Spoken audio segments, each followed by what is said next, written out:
Mga langga, sa wakas narating na rin namin ang gusto naming marating. Dito na kami mga langga sa sa Pineapple Dam. Ang ganda talaga ng Pineapple Dam mga langga.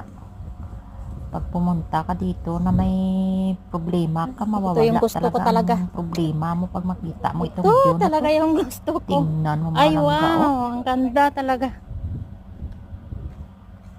At saka ang ganda ng mga kahoy. Wow.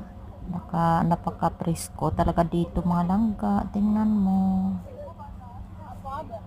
Ayan.